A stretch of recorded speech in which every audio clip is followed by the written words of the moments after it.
सब जानता हूं कि अब आपको किरण से इशू है, उसका वजूद आपको इस घर में खटकता है। ठीक है, मैं उससे कहता हूं इस घर से चली जाए।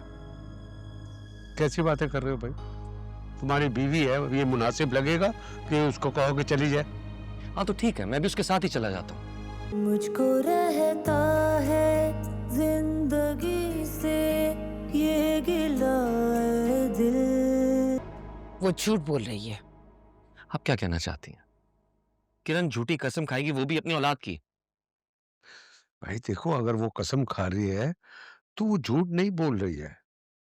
फर्ज करो क्या नेकलेस जो है वो किरण ने चोरी की है, तो क्या हम उसके खिलाफ पुलिस में रिपोर्ट कर देते? अली, बात नेकलेस की नहीं है। उस नेकलेस की वजह से सानिया कटहरे में खड़ी है। मेरे दिल में तो ये बात है ना कि सानिया ने मुझसे झूठ बोलकर वो नेकलेस नहीं दिया।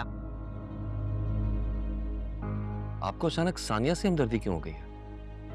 मुझे सानिया से कोई हमदर्दी नहीं है, मगर किरण। जानता हूं, मैं सब जानता हूं कि अब आपको किरण से इशू है, उसका वजूद आपको इस घर में खटकता है। ठीक है, मैं उससे कहता हूं इस घर से चली जाए। कैसी बातें कर रहे हो भाई? तुम्हारी बीवी है, ये मुनासिब लगेगा कि उसको कहो कि चली जाए? हाँ तो ठीक है, मैं भी उसके साथ ही चला जाता हूं,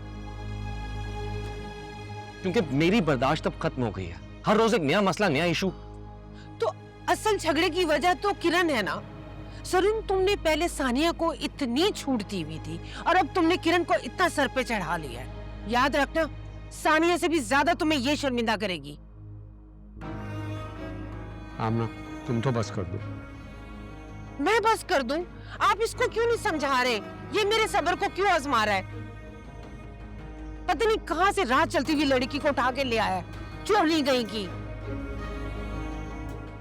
और उसकी माँ, उसके फेस से तो साफ जाहिर हो रहा था कि वो अपनी बेटी की चोरी पे पर्दे डाल रही है, वो भी मिली हुई अपनी बेटी के साथ। पहली बात तो ये, उसे इस घर में मैं नहीं, आप लाई थी। और हाँ, अब उसे इस घर से मैं लेकर जाऊंगा। जरूर। बस बाबा, मैं मजीद ये फजूल बातें बर्दाश्त नहीं कर सकता।